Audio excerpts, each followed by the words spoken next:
नमस्कार दोस्तों, मैं Vinay Kumar Gupta skill search channel में आप सारे लोगों का हार्दिक स्वागत करता हूं।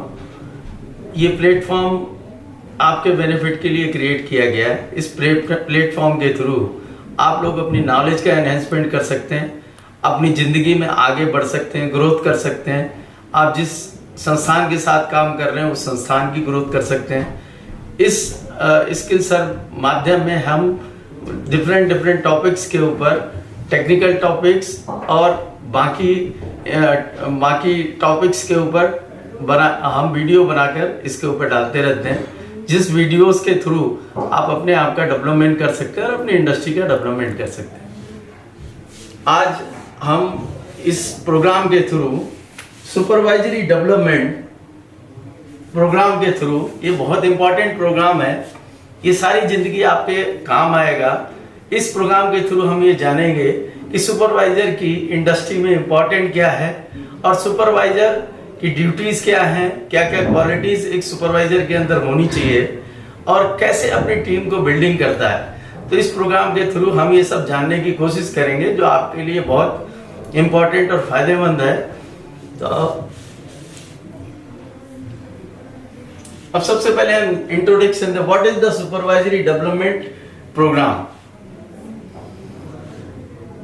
इस प्रोग्राम का जो एजेंडा है, introduction, business objectives, management hierarchy level, management responsibility, guidelines making DWM daily work management, customer requirement, process approach, functions of supervisors, duties of supervisors, importance of supervision and conclusion. इसके बारे में आज हम जानेंगे।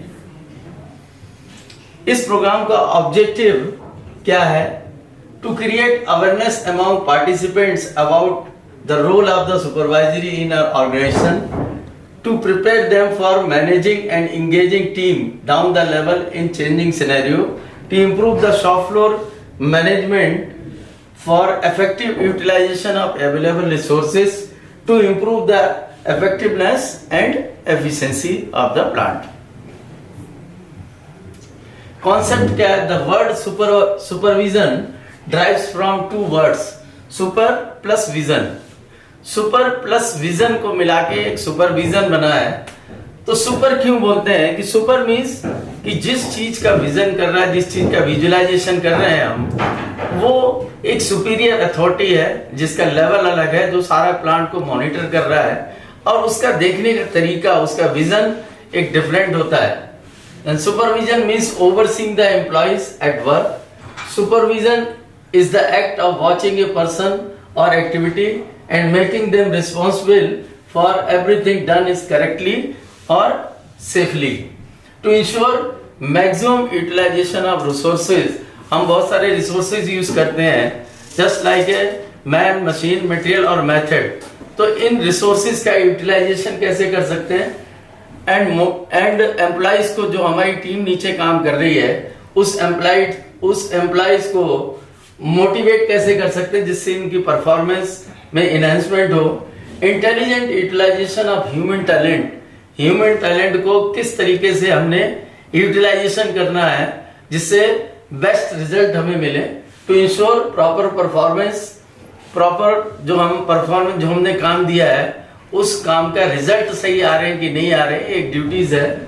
To ensure that work is being performed as required and according to the plan and policies of the organization. तो organization की policies and plan की policies organization की इंप्लीमेंट हो रही है कि नहीं हो रही है, उसके बारे में हम लोग जानेंगे। सबसे पहले हम ये जानना चाहते हैं कि एक बिजनेस जो होता है, उस बिजनेस का ऑब्जेक्टिव क्या है, बिजनेस का उद्देश्य क्या होता है। बिजनेस का सिर्फ एक ही उद्देश्य होता है, वो होता है प्रॉफिटेबिलिटी। अगर प्लांट प्रॉफिट में है, अगर बिजनेस प्रॉफिट में है, तो आगे चलाने के लिए आदमी इंटरेस्टेड होता है। अगर बिजनेस प्रॉफिट में नहीं है तो चलाने में इंटरेस्ट नहीं होता किसी का। अब प्रॉफिट क्या होता है? Profit is sales price equal to manufacturing cost plus profit. तो sales price is the cost of manufacturing plus profit. तो जो ऊपर टॉप लाइन देख रहे हैं, ये टॉप लाइन डिनोट करती है सेल्स प्राइस को, एंड मैन्युफैक्चरिंग कॉस्ट नीचे वाली लाइन से डिवाइड कर रही है। इन दोनों के बीच में जो डिफरेंस है that is the profit. Profit is equal to sales price minus manufacturing cost. तो जो सेल्स प्राइस है उसमें से मैन्युफैक्चरिंग कॉस्ट को अगर माइनस कर देते हैं तो हमारा प्रॉफिट निकल के आता है। तो जो सेल्स की लाइन स्ट्रेट लाइन है, अगर हमारी मैन्युफैक्चरिंग कॉस्ट कम होती है तो हमारा प्रॉफिट इंक्रीज होता है।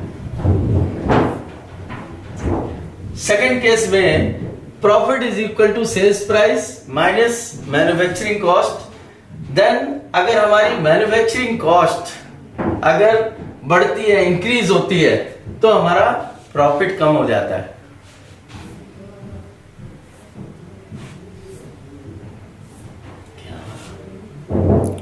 कर दो, ये तो मैं एडिटिंग में सही कर दूंगा।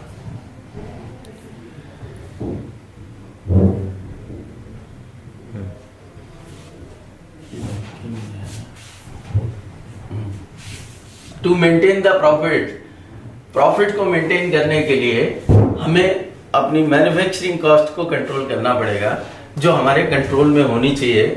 तो मैन्युफैक्चरिंग कॉस्ट को कंट्रोल करने के लिए cost saving through kaizen is required. Kaizen is a tool for the improvement.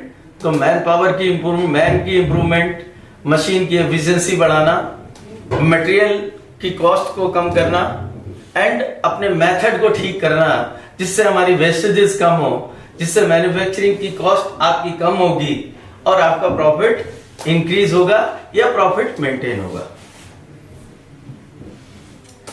अब हम आते हैं मैनेजमेंट हायरार्की रूल्स के ऊपर। तो आप ये देख रहे होंगे कि जो हमारा ये ग्राफ बना हुआ है, इस ग्राफ में 4 लेवल हैं।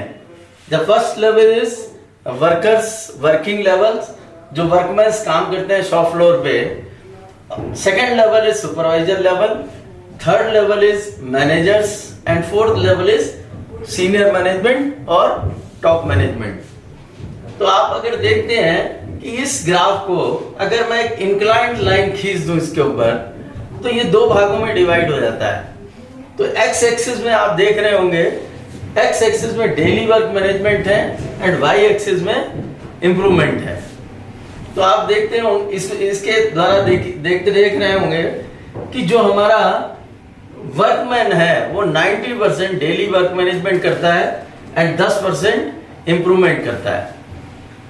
ऐसे ही जब सुपरवाइजर लेवल में जाएंगे तो supervisor level 60% daily work management करता है एंड 40% इंप्रूवमेंट करना चाहिए। थर्ड लेवल मैनेजर्स में 40% डेली वर्क मैनेजमेंट काम करना चाहिए एंड 60% इंप्रूवमेंट करना चाहिए। ऐसे ही जब सीनियर मैनेजमेंट या टॉप मैनेजमेंट में जाते हैं तो 10% डेली वर्क मैनेजमेंट करना चाहिए एंड 90% इंप्रूवमेंट करना चाहिए। अब आगे जाते हैं कि इंप्रूवमेंट क्या है और डेली वर्क मैनेजमेंट क्या है। इसके द्वारा हम समझेंगे ये सारी कैटेगरी लिखी हुई है, सीनियर मैनेजमेंट और top management, managers, supervisors and workmans. इसमें डेली वर्क मैनेजमेंट को डिनोट किया गया है और इससे इंप्रूवमेंट को डिनोट किया गया है।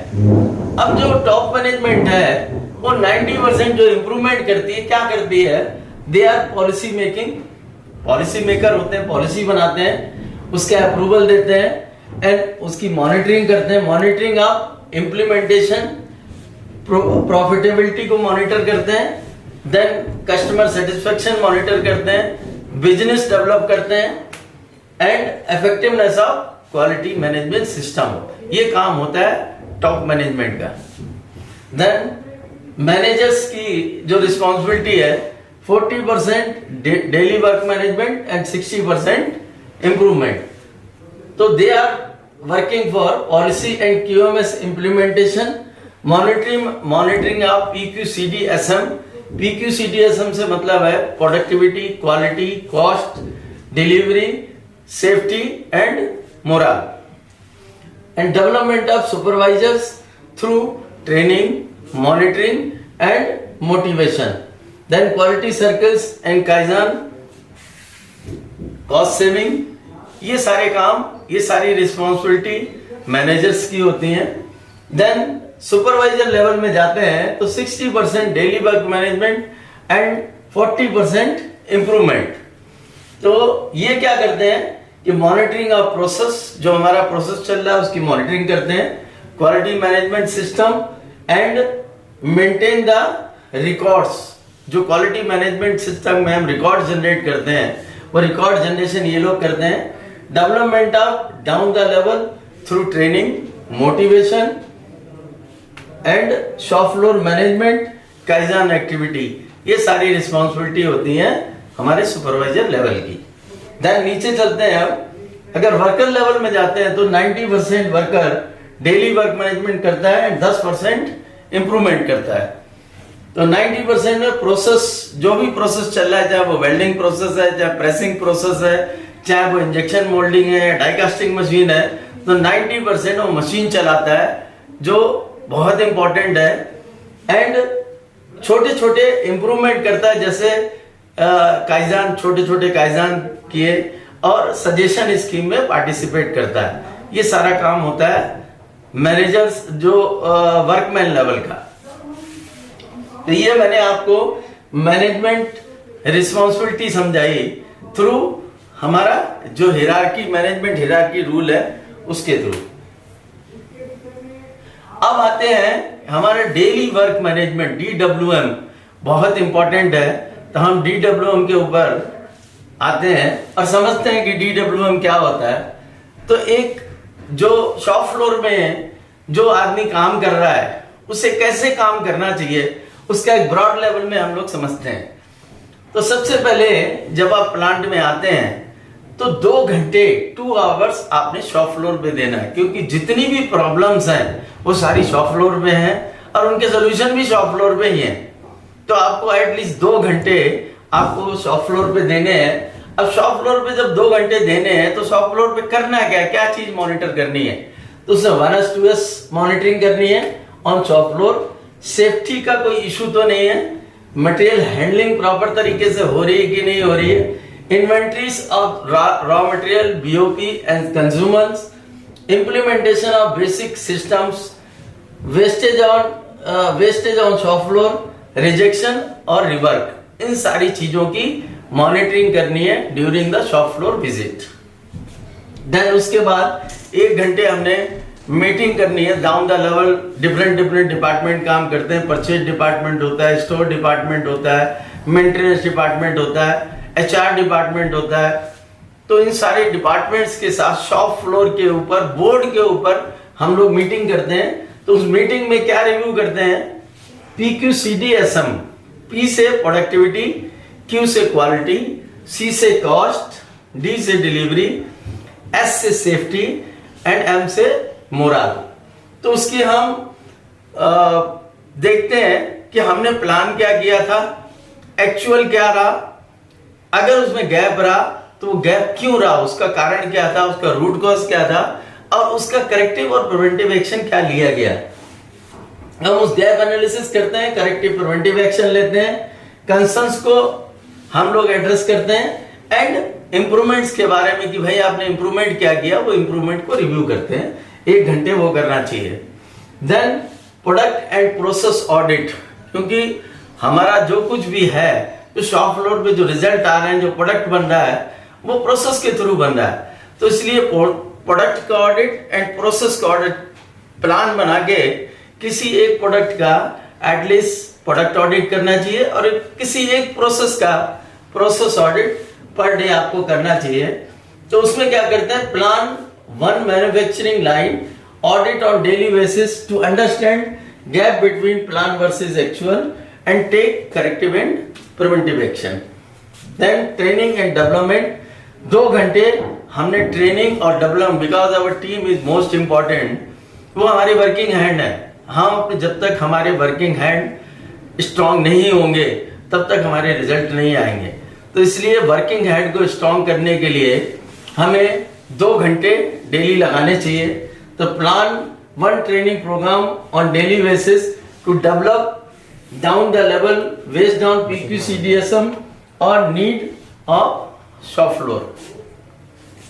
Then नेक्स्ट है डिटेल्ड डिपार्टमेंट ऑडिट। बहुत सारे ऑडिट्स हैं जो एक क्वालिटी मैनेजमेंट सिस्टम को फॉलो करते हैं, तो उस क्वालिटी मैनेजमेंट सिस्टम की इफेक्टिवनेस को चेक करने के लिए प्लान बना के और हम लोग एक डिपार्टमेंट का ऑडिट कर सकते हैं थ्रू मैनेजमेंट रिप्रेजेंटेटिव।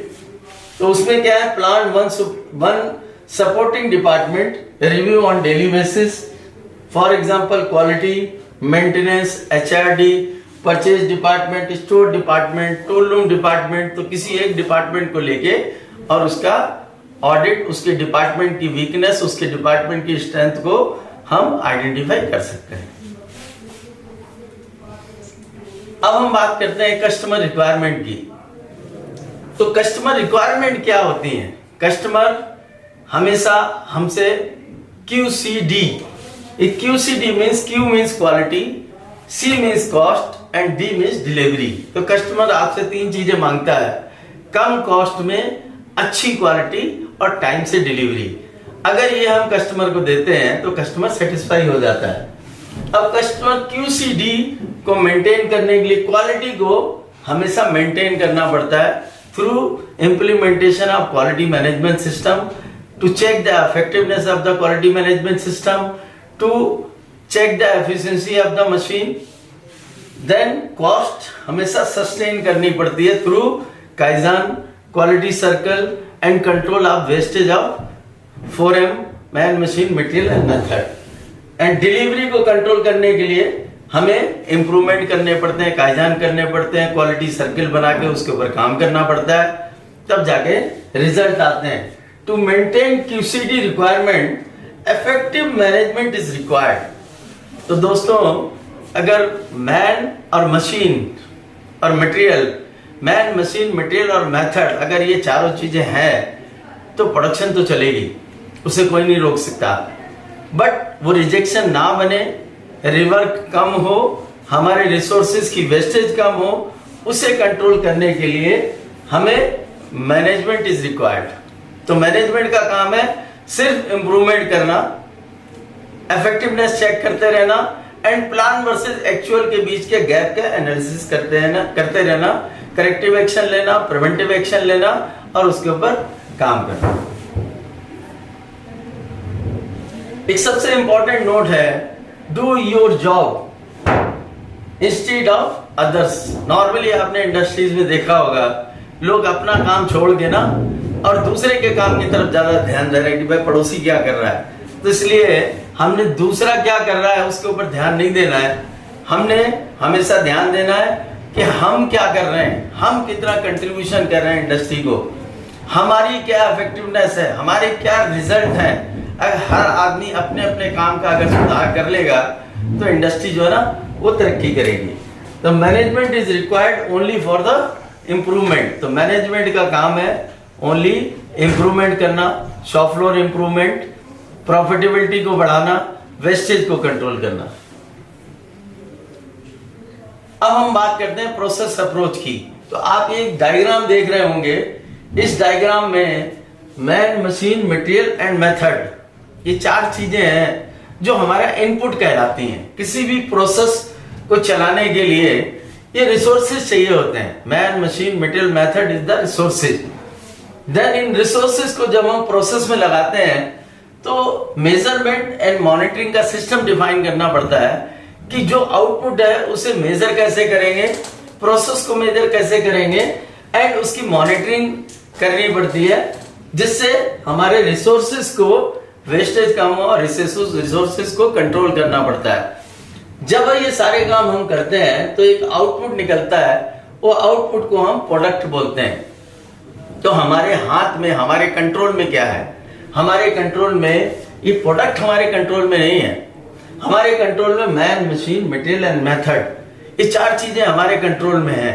मैन का स्किल लेवल क्या है, उसकी ट्रेनिंग प्रॉपर हुई कि नहीं है, he is able to run the process और नॉट। मशीन हमारी कैपेबल है कि नहीं है, मशीन के आउटपुट सही है कि नहीं, मशीन का प्रिवेंटिव मेंटेनेंस हो रहा है कि नहीं हो रहा, मशीन की ब्रेकडाउन एनालिसिस हो रहा है कि नहीं हो रहा है। देन मटेरियल हैंडलिंग प्रॉपर तरीके से हो रही कि नहीं हो रही, मटेरियल प्रॉपर पैकिंग में आ रहा है, मटेरियल की हैंडलिंग प्रॉपर हो रही है, मटेरियल को रखने की जगह डिफाइन की हुई है, मटेरियल को हैंडल करने का सिस्टम डिफाइन किया हुआ है, एंड मेथड कि हमने जो प्रोडक्ट बनाना है किस प्रोसेस से बनाना है, जिस प्रोसेस से बनाना है उस प्रोसेस को डिफाइन करें कंट्रोल प्लान के थ्रू, और उसी प्रोसेस को हमें फॉलो करना पड़ेगा। तो ये अगर मैन मशीन मटेरियल मेथड ये चारों चीजें अगर कंट्रोल होती हैं तो आपका डिफेक्ट जनरेट नहीं होगा प्रोसेस में। डिफेक्ट अगर जनरेट नहीं होगा तो आपके रिसोर्सेस की सेविंग होगी, जिससे प्लांट की प्रॉफिटेबिलिटी बढ़ेगी। Then management required only for the improvement. बार बार ये शब्द आ रहा है कि management is only required for the improvement. अब सुपरवाइजर का फंक्शन क्या होता है? Function of the supervisor function is motivating workers, enforcing discipline. जो डिसिप्लिन इज मोस्ट इंपॉर्टेंट, तो डिसिप्लिन को इन्फोर्स करना, टाइम से लोग आए, टाइम से लोग जाएं, टाइम को वेस्टेज ना करें। Then issuing orders and instructions. Supervisor एक ऑर्डर्स और इंस्ट्रक्शंस को इशू करता है, शॉप फ्लोर पे लोगों को देता है, इंस्ट्रक्शंस को देता है, और उसके बाद मॉनिटरिंग करता है उन इंस्ट्रक्शंस की। हैंडलिंग ग्रीवियंसेस, बहुत सारे ऐसे छोटे छोटे ग्रीवियंसेस होते हैं शॉप फ्लोर पे जिसे इमीडिएटली सॉल्व करना पड़ता है। इंश्योरिंग सेफ्टी, जो वर्कर काम कर रहा है या जो एम्प्लॉय शॉप फ्लोर पे काम कर रहे हैं उनकी सेफ्टी के बारे में ध्यान रखना वो सुपरवाइजर का काम है। देन मेंटेनिंग रिकॉर्ड्स, जो भी हम काम कर रहे हैं, जिस क्वालिटी मैनेजमेंट सिस्टम को फॉलो कर रहे हैं, जिस प्रोसेस को फॉलो कर रहे हैं, उसका ऑब्जेक्टिव एविडेंस रिकॉर्ड होता है। तो रिकॉर्ड भी हमें मेंटेन करके जो सुपरवाइजर मेंटेन करता है। एंड पर्सनल फंक्शन, कुछ उसके अपने पर्सनल फंक्शंस होते हैं, जो पर्सनल फंक्शंस में कई ईमेल चेक करना है, किसी से मीटिंग करनी है, किसी दूसरे डिपार्टमेंट से हेल्प लेनी है, आपस में कोई डिस्कशन करना है प्रॉब्लम सॉल्व के लिए, तो उसके पर्सनल फंक्शंस होते हैं।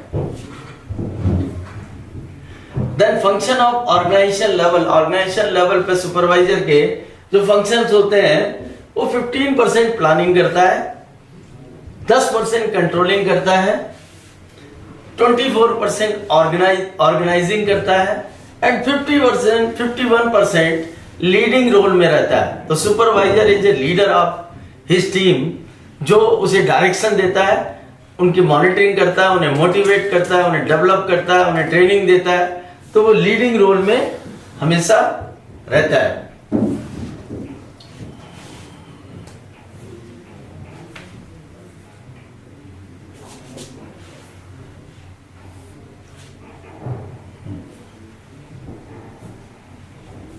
Then duties of the supervisor, understand the duties and responsibility of his own position. हम जिस पोजीशन पे काम कर रहे हैं उसकी हमारी रिस्पॉन्सिबिलिटी समझनी चाहिए, उसकी अथॉरिटी समझनी चाहिए। प्लान एग्जीक्यूशन ऑफ वर्क, जो भी काम करना है उसका प्लान करें, पीडीसीए साइकिल को फॉलो करें, plan, do, check and act. Then divide the work among subordinate and direct and assist him. जो भी नीचे वाली टीम है उसे काम देके, अपने सबऑर्डिनेट्स को काम देके, देन उनकी मॉनिटरिंग करना, उन्हें डायरेक्शन देना, उन्हें सपोर्ट करना एक सुपरवाइजर का काम होता है। Then improve his own knowledge, अपनी नॉलेज का भी इनहेंसमेंट करना है थ्रू ट्रेनिंग लेनी है, और अपनी ट्रेनिंग लेनी है, बुक्स पढ़नी है, प्रोसेस के बारे में सीखना है, मशीन के मैनुअल को पढ़ना है, तो अपनी नॉलेज को भी इनहेंसमेंट करना है। Technical expert and leader. Improve his work method, काम करने के तरीके को हमेशा चेंज करते रहे, और बेटर कैसे करें, और बेटर कैसे करें, क्योंकि इम्प्रूवमेंट का कोई अंत नहीं होता। तो उसे बेटरमेंट की तरफ सोचते रहे और वैसे काम करते रहे। ट्रेन द पर्सन, नीचे वाले लोगों को, क्योंकि मैंने पहले भी बोला कि वो आपके वर्किंग हैंड है, अपने वर्किंग हैंड को जितना ज्यादा आप स्ट्रॉन्ग करेंगे उतने ही आप सक्सेसफुल हो जाएंगे। Then evaluate the performance of the employees, जो नीचे वाली टीम है उसकी परफॉर्मेंस को हमेशा इवैल्यूएट करें, उसमें देखें कि गैप कितना आया और उस गैप को एनालिसिस करें और corrective action and preventive action लें। correct the mistake and solve the problem of employees, keep subordinate informed about policies and procedures of the company, deal with employees suggestions and complaints. कि deal with employees, हमेशा employee की involvement की कि ये काम करना है और इस तरीके से करना है, आप लोगों की क्या सजेशन है, तो उसमें एम्प्लॉइज की इन्वॉल्वमेंट बहुत जरूरी है जिससे दे फील मोटिवेटेड. देन जैसे मैंने कहा कि 4 factor man, machine, material and method is most important for the organization. तो man most important, right person on right job. Then depute the person as per skill requirement 1 2 3 4. 4 type के skills होते हैं. The first level is unskilled, जो अभी knowledge नहीं है, नया आदमी है जो खुद काम नहीं कर सकता, that is the unskilled. Semi skilled can do under supervision. Then third is skilled, do independently, काम तो कर सकता है वो बट किसी की मॉनिटरिंग में. एंड हाईली स्किल्ड, जो मल्टी स्किल्ड बोलते हैं, वो किसी भी मशीन पे काम कर सकता है एंड दूसरों को ट्रेंड भी कर सकता है, ट्रेनिंग भी दे सकता है, उसे कहते हैं highly skilled. And job allocation, job allocation is most important. जो आदमी जिस मशीन को चलाना जानता है, जिस चीज में एक्सपर्ट है, उसे जॉब एलोकेशन सोच समझ के देना चाहिए कि हाँ भाई ये मशीन, इसका लेवल क्या है, ये कैसे चला सकता है. तो जिस मशीन पे जिस स्किल की रिक्वायरमेंट है उस स्किल के आदमी को ही लगाना चाहिए. Then training, monitoring and motivation, this is most important. Then you have to provide the training. उसके बाद उनकी मॉनिटरिंग करें, जो काम दिया उसकी मॉनिटरिंग करें और मोटिवेट करें, because motivation factor is most important. आप कितना भी अगर मोटिवेशन देंगे तो ऑटोमेटिकली जो आपके नीचे लोग काम कर रहे हैं, हमेशा टीम मोटिवेटेड रहेगी और डिजायर रिजल्ट देती रहेगी. मशीन की प्लानिंग करनी है कि मशीन पे कहाँ लोड करना है, कौन सा प्रोडक्ट लोड करना है, कितने टाइम तक चलाना है, कितनी प्रोडक्टिविटी निकालनी है. तो मशीन प्लानिंग, मशीन की क्लीनिंग और उसकी चेकशीट, सेटअप प्लान, उस पर कौन कौन से सेटअप चेंज करने, कब चेंज करने, उसकी प्लानिंग सुपरवाइजर करता है. मशीन आउटपुट मॉनिटरिंग, जो भी आउटपुट निकल रहा है, ओके कितना निकल रहा है, रिजेक्ट कितना निकल रहा है, रिवर्क कितना निकल रहा है, उसकी मॉनिटरिंग करना. देन प्रोडक्ट क्वालिटी मॉनिटरिंग, जैसे फर्स्ट ऑफ अप्रूवल करते हैं, मिडिल ऑफ अप्रूवल इंस्पेक्शन करते हैं एंड लास्ट पीस का इंस्पेक्शन करते हैं. Then hourly production monitoring, rework rejection monitoring, problem analysis, corrective and preventive action, machine overall equipment efficiency जिसे बोलते हैं OEE. Then machine breakdown, lost time monitoring, ये सारे काम करना जरूरी है. अब मटेरियल के बारे में बात करते हैं. तो material handling is most important, material planning is most important, WIP inventory, right material and right place, सही मटेरियल सही जगह पे होना चाहिए, किस तरीके से हम उसकी मॉनिटरिंग कर रहे हैं. Quality of material and consumer, जो मटेरियल यूज कर रहे हैं उसकी क्वालिटी क्या है और कंज्यूमर जो यूज कर रहे हैं उनकी क्वालिटी क्या है. देन उसकी कंजम्पशन कितनी हो रही है, तो कंजम्पशन की मॉनिटरिंग करना, that is also most important. अब मेथड पे बात करते हैं. तो मेथड में machine check sheet, process parameter monitoring sheet, inspection report आ जाती है, अटेंडेंस रिपोर्ट आती है, skill matrix of the operator, SOP standard operating procedure, work instructions and safety instructions is most important. Finish good material के लिए minimum maximum inventory level define करना पड़ता है हमें. FIFO system, first in first out system follow करना पड़ता है. Packing standard को डिफाइन करना होता है. Trolley and bin management, dispatch plan monitoring की कस्टमर ने प्लान क्या दिया था, मटेरियल क्या हमें डिस्पैच करना है. देन डिस्पैच व्हीकल मैनेजमेंट, जो जिस व्हीकल से हम मटेरियल को डिस्पैच कर रहे हैं उस व्हीकल की चेक शीट के द्वारा उसकी हेल्थ चेकअप करना। देन कस्टमर शेड्यूल एडहेरेंस, कि कस्टमर के शेड्यूल को कितने % हम लोग एडहेरेंस कर रहे हैं।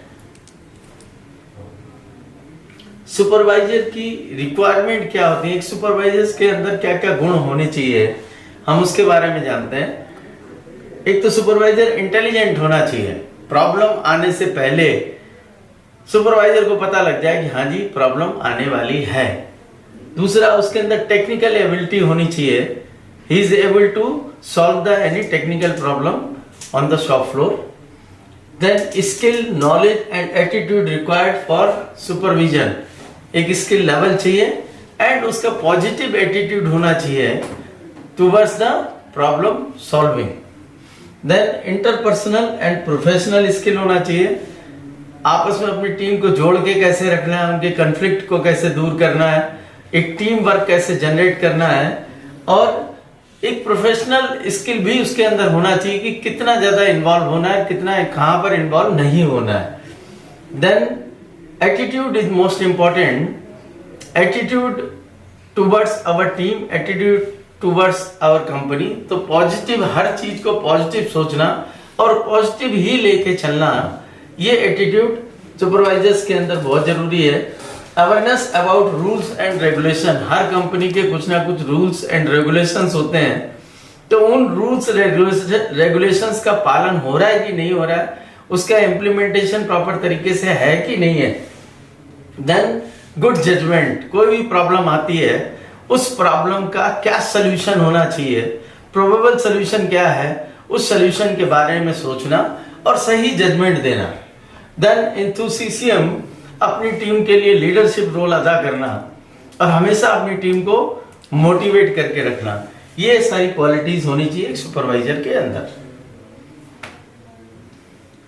Then time management is most important thing, time for activities, for developing multi skills people, for improving relationship and self for own growth and entertainment। ये तीनों क्वालिटीज जो है ना, वो टाइम हमें इसके लिए डिसाइड करना है कि हमने मल्टी स्किल को डेवलप करने के लिए कितना टाइम दे रहे हैं, लोगों को डेवलप करने के लिए कितना टाइम दे रहे हैं, एंड सेल्फ डेवलपमेंट के लिए हम कितना टाइम दे रहे हैं।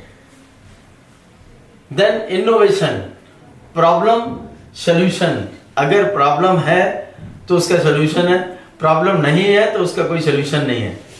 देन प्रॉब्लम कैसी होती है, 3 टाइप की प्रॉब्लम्स होती हैं, एक सिंपल प्रॉब्लम होती है, एक बिगर प्रॉब्लम होती है और एक इम्पॉसिबल प्रॉब्लम होती है।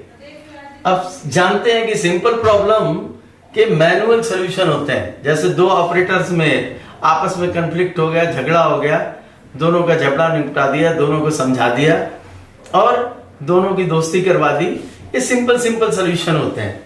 देन बिगर प्रॉब्लम, जो बड़ी प्रॉब्लम होती हैं, छोटी छोटी प्रॉब्लम कई बार बड़ी प्रॉब्लम हो जाती हैं, कोई मशीन बार बार ब्रेक डाउन में आ रही है, उस मशीन में रिपेयर मेंटेनेंस की कॉस्ट बहुत ज्यादा है, तो उसके लिए मैनेजमेंट सॉल्यूशन चाहिए होता है। Management will take the decision कि हमने मशीन को रिप्लेस करना है, नई मशीन को लेके आना है, या हमने किसी दूसरी मशीन को यूटिलाइजेशन करना है।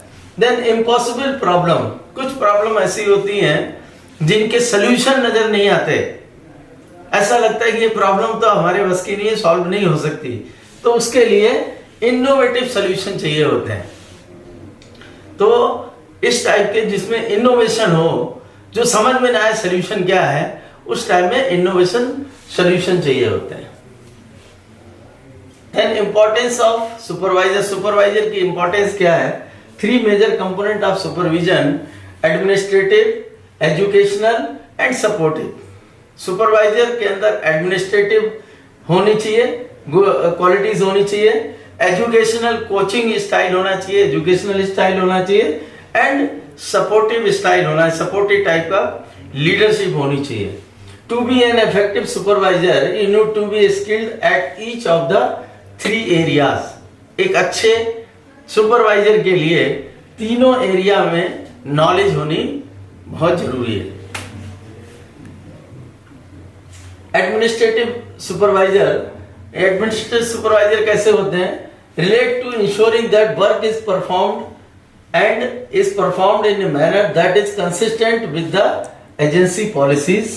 Some specific area would focus on case workers contact and punctuality in teams of meeting attendance and completing paperwork.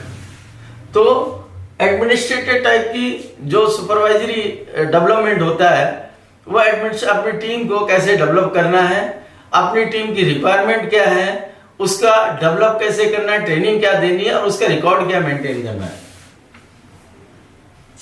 अब एजुकेशनल टाइप जो सुपरविजन है, that is educational supervision involves teaching a supervisory skills which also developing their self awareness at the same time. This is done by analyzing the social workers interaction with clients and then teaching them how to provide a specific service to the specific clients. Then supportive supervision, आपके shop floor पे बहुत सारे ऐसे काम है, हर काम हर आदमी नहीं कर सकता, हर किसी की स्ट्रेंथ होती है, उसकी वीकनेस होती है। तो अगर कोई काम को नहीं कर पा रहा है तो ये ड्यूटी ऑफ द सुपरवाइजर कि उसे सपोर्ट करके, उसे डिमॉन्स्ट्रेट करके दिखाए और उसे सपोर्ट करे, मोटिवेट करे, जिससे वो अपना उसकी एफिशिएंसी इंक्रीज हो। Then supervisor increase the supervisory motions, motivation and help develop a work environment that enhance work performance. Then purpose of the supervisor का पर्पस क्या होता है? इंस्पेक्ट करना, इवेल्युएट करना, करेक्ट करना, इंप्रूव करना and performance of the workers, जो worker जो काम कर रहा है या जो प्रोसेस में काम चल रहा है उसकी मैक्सिमम आउटपुट किस तरीके से आए, ये पर्पस है सुपरवाइजर का। Then how to supervisor effectively, participation of employees का पार्टिसिपेशन होना चाहिए। Know and enforce policies and rules, जो पॉलिसी एंड रूल्स आपने डिफाइन कर रखे हैं उसे इन्फोर्समेंट होनी चाहिए, उनकी इम्प्लीमेंटेशन होना चाहिए। वॉच वेस्टेज को वॉच करके और जो वेस्टेज को, मटेरियल एंड टाइम लॉस को कंट्रोल करना। देन परफॉर्मेंस को मेजर करना। देन एम्प्लॉइज की सेफ्टी का ध्यान रखना, उसे सिक्योर करना। Inform top management that why and what action is taking place, अपनी मैनेजमेंट को इन्फॉर्म करना कि हमने शॉप फ्लोर पे क्या इंप्रूवमेंट किए हैं, क्या सेफ्टी में इंप्रूवमेंट किए हैं, क्या प्रोडक्टिविटी में इंप्रूवमेंट किए हैं, क्या क्वालिटी में इंप्रूवमेंट किए हैं, जिससे टॉप मैनेजमेंट हमेशा अवेयर रहे कि शॉप फ्लोर पे क्या इंप्रूवमेंट हो रहे हैं। Be aware of the resources available to accomplish the prescribed work, हमेशा जो भी काम हो रहा है उस काम को हमेशा अवेयरनेस हमारी होनी चाहिए कि हमने क्या काम दिया था और क्या काम हुआ है। नेक्स्ट है how to motivate your staff and increase their productivity. Motivate them by spending time with them, उनके साथ कुछ टाइम बिताएं, उनकी प्रॉब्लम को समझें और उनकी वीकनेस को आइडेंटिफाई करें और उनकी स्ट्रेंथ को अप्रिशिएट करें और वीकनेस को स्ट्रेंथ में कन्वर्ट करने की कोशिश करें। फोकसिंग ऑन देयर स्ट्रेंथ के ऊपर फोकस करें। Creating a no fear environment, ऐसा कोई एनवायरनमेंट क्रिएट ना करें जो एक फियर वाला एनवायरनमेंट हो। एंड डेलीगेटिंग जॉब इफेक्टिवली उसे डेलीगेट करें, प्रॉपर कम्युनिकेशन करें एंड चैलेंजिंग देयर वर्क, उनके काम को हमेशा मोटिवेट करके चैलेंज करें कि नहीं ये काम आप कर सकते हो। Get to know name department hobbies of your subordinate, आपको अपने सबऑर्डिनेट के बारे में पूरी नॉलेज होनी चाहिए कि उसका नाम क्या है, वो किस फैमिली से बिलोंग करता है, कहाँ पर रहता है, कितनी दूर से आता है और उसकी फैमिली में कौन कौन से मेंबर्स हैं। Then no fear factor, shop floor में आपकी टीम के अंदर कोई फियर फैक्टर नहीं होना चाहिए। Then coaching instead of blaming, blame करने के बजाय हमेशा कोचिंग के ऊपर फोकस करें। सॉल्व प्रॉब्लम टुगेदर, आपस में मिलकर प्रॉब्लम को सॉल्व करें एक दूसरे की सपोर्ट से। Look into system and environment, कभी भी आदमी को ब्लेम ना करके सिस्टम एंड एनवायरनमेंट को एनालाइज करें, उसमें कहाँ कमी रह गई और उसे दूर करें। जेंटल बट फर्म, जेंटल होना चाहिए बट फर्म होना चाहिए। Performance appraisal, time to time performance appraisal करना चाहिए। सेलिब्रेट द स्पेशल ओकेजन, बहुत सारे ऐसे ओकेजन होते हैं जो अपनी टीम के साथ सेलिब्रेट करिए, जैसे उनके बर्थडेज हैं, उनकी मैरिज एनिवर्सरी है, किसी ने बहुत अच्छा काम किया है तो उसे शॉप फ्लोर पे अप्रिशिएट करें। तो these are the factors to improve the productivity and efficiency of the shop floor people. Delegation, explain why job is important. जब भी डेलीगेशन करें then you have to explain why job is important. Define result wanted, उसकी authority क्या है, उसकी responsibility क्या है। Agreed on deadline, deadline के ऊपर दोनों का म्यूचुअल अंडरस्टैंडिंग होनी चाहिए। आस्क फॉर फीडबैक, फीडबैक के लिए हमेशा बात करें। सेटअप कंट्रोल, सेटअप कैसे कंट्रोल, कम से कम सेटअप में नंबर ऑफ सेटअप्स कितने हम रिड्यूस कर सकते हैं। How do your manager delegate job to you, any area need to improve. आपका मैनेजर आपको किस तरीके से जॉब दे रहा है और उसमें इंप्रूवमेंट के क्या स्कोप है। Then communication is most important, तो clear communication you have to given to your subordinates. Communication skill, communication achieve one of the 4 goals. Communication के थ्रू 4 गोल अचीव करते हैं हम। टू गेट एन एक्शन, एक तो काम करने के लिए कम्युनिकेशन करते हैं, एक इन्फॉर्म करने के लिए कम्युनिकेशन करते हैं, एंड एक कन्वेंस के लिए कम्युनिकेशन करते हैं, एंड 4th इज एंटरटेनमेंट के लिए कम्युनिकेशन करते हैं। 4 टाइप के कम्युनिकेशन होते हैं। Then safety rules and policies, responsibility, enforcement must make sure everyone follow safe working procedure. कोई एक्सीडेंट ना हो, कोई इस टाइप की प्रैक्टिस ना करे, गलत प्रैक्टिस ना करे जिससे किसी को चोट लग सके। Then safety rules, job specific safety rules for each task in the work place. हमें पीपीज कौन से पहनने हैं शॉप फ्लोर में, कहाँ हैंड ग्लव्स पहनने हैं, हेलमेट लगाना है, सेफ्टी शूज पहनने हैं, ड्रेस किस टाइप से हमने पहननी है, उस बारे में पूरी जानकारी देना। Enforceable safety rules that apply to all employees, हर एम्प्लॉइज पे जो सेफ्टी रूल्स लागू होते हैं वो सारे बताएं उन्हें। Required employees commitment in writing, अगर जरूरत पड़े तो उससे राइटिंग में कमिटमेंट लें।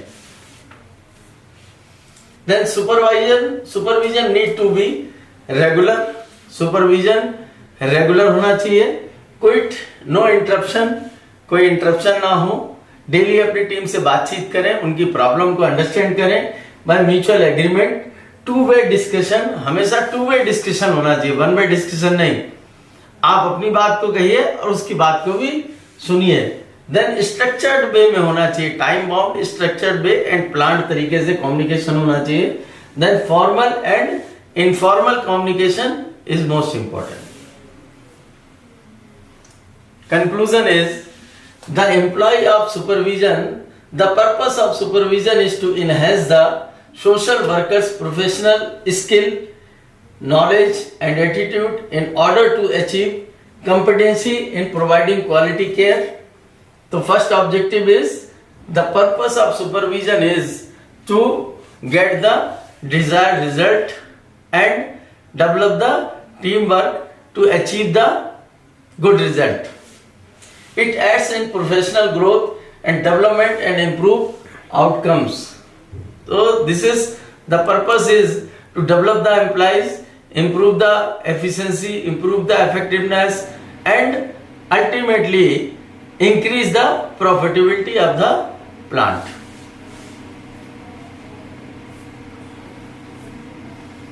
Thank you very much for listening. Next video के लिए हम जरूर आपके पास आएंगे। थैंक यू वेरी मच, धन्यवाद।